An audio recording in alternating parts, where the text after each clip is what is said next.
Hello everyone, welcome back to I love vlogs in Kannada. ಎಲ್ಲ ಹೇಗಿದ್ದೀರಾ? I hope ನೀವೆಲ್ಲ ತುಂಬ ಚೆನ್ನಾಗಿದ್ದೀರಾ ಅಂತ ಅಂದ್ಕೊಂಡಿದ್ದೀನಿ. ನಾನು ಸಹಿತ ತುಂಬಾ ಚೆನ್ನಾಗಿದ್ದೀನಿ. ತಮ್ಮದೇ ನಿರ್ದೇಶನದ ಕಾಂತಾರ ಚಿತ್ರದಲ್ಲಿ ನೀಡಿದ ಅಮೋಘ ಅಭಿನಯಕ್ಕಾಗಿ ರಿಷಬ್ ಶೆಟ್ಟಿಗೆ ಅತ್ಯುತ್ತಮ ನಟ ಪ್ರಶಸ್ತಿ ಲಭಿಸಿದೆ. ನಟನೆ ಹಾಗೂ ನಿರ್ದೇಶನ ಎರಡರಲ್ಲೂ ಛಾಪು ಮೂಡಿಸಿದ್ದಾರೆ ರಿಷಬ್ ಶೆಟ್ಟಿ. ಚಿಕ್ಕ ವಯಸ್ಸಿನಿಂದಲೂ ಸಿನಿಮಾ, ನಟನೆ, ನಿರ್ದೇಶನದಲ್ಲಿ ರಿಷಬ್ ಶೆಟ್ಟಿಗೆ ಅಪಾರ ಆಸಕ್ತಿ ಹೊಂದಿದ್ದರು. ಹೀಗಾಗಿ ಪದವಿ ಶಿಕ್ಷಣವನ್ನು ಅರ್ಧಕ್ಕೆ ಬಿಟ್ಟು ಫಿಲ್ಮ್ ಇನ್ಸ್ಟಿಟ್ಯೂಟ್ನಲ್ಲಿ ಫಿಲ್ಮ್ ಮೇಕಿಂಗ್ ಕೋರ್ಸ್ಗೆ ಸೇರಿಕೊಂಡರು.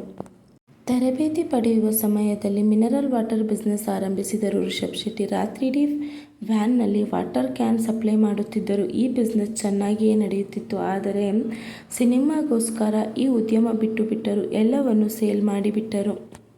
ಫ್ರೆಂಡ್ಸ್ ಎಲ್ಲ ಬೇಡ ಅಂದರು. ಸಾಲ ಮಾಡಿ ದೊಡ್ಡ ಬಂಡವಾಳ ಹಾಕಿ ಹೋಟೆಲ್ ಬಿಸ್ನೆಸ್ ಆರಂಭಿಸಿದರು ರಿಷಬ್ ಶೆಟ್ಟಿ. ರಿಷಬ್ ಶೆಟ್ಟಿ ಅಂದುಕೊಂಡಂತೆ ಹೋಟೆಲ್ ಬಿಸ್ನೆಸ್ ನಡೆಯಲಿಲ್ಲ. ದೊಡ್ಡ ಲಾಸ್ ಅನುಭವಿಸಿದರು. ಸಾಲದ ಸುಳಿಯಲ್ಲಿ ಸಿಲುಕಿದರು. ಆರ್ಥಿಕ ಸಂಕಷ್ಟದಲ್ಲಿ ಸಿಲುಕಿದ ರಿಷಬ್ ಶೆಟ್ಟಿಗೆ ಬಡ್ಡಿ ಕಟ್ಟಲಾಗದ ಸ್ಥಿತಿ ನಿರ್ಮಾಣವಾಯಿತು. ಬಡ್ಡಿ ಕಟ್ಟುವ ಸಲುವಾಗಿ ಮತ್ತೊಬ್ಬರಿಂದ ಸಾಲ ಪಡೆಯುವ ಪರಿಸ್ಥಿತಿಯೂ ಎದುರಾಗಿತ್ತು.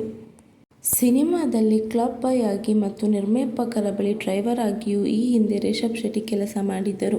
ಹೋಟೆಲ್ನಲ್ಲಿ ಕೆಲಸಗಾರನಾಗಿ, ಸೇಲ್ಸ್ಮನ್ ಆಗಿಯೂ ರಿಷಬ್ ಶೆಟ್ಟಿ ಜೀವನ ಸಾಗಿಸಿದರು. ಇವರ ನಿಜ ನಾಮ ಪ್ರಶಾಂತ್ ಶೆಟ್ಟಿ. ಸಂಖ್ಯಾಶಾಸ್ತ್ರದ ಪ್ರಕಾರ ತಮ್ಮ ಹೆಸರನ್ನು ರಿಷಬ್ ಶೆಟ್ಟಿ ಎಂದು ಬದಲಾಯಿಸಿಕೊಂಡರು. ಅದಾದ್ಮೇಲೆ ರಿಷಬ್ ಶೆಟ್ಟಿ ಅವರ ಅದೃಷ್ಟ ಕುಲಾಯಿಸಿತು. ನಟನಾಗಿ ಬೆಲ್ ಬಾಟಮ್, ಗರುಡ ಗಮನ, ವೃಷಭ ವಾಹನ, ಕಾಂತಾರ ಚಿತ್ರಗಳಲ್ಲಿ ರಿಷಬ್ ಶೆಟ್ಟಿ ಸೈ ಎನಿಸಿಕೊಂಡಿದ್ದಾರೆ.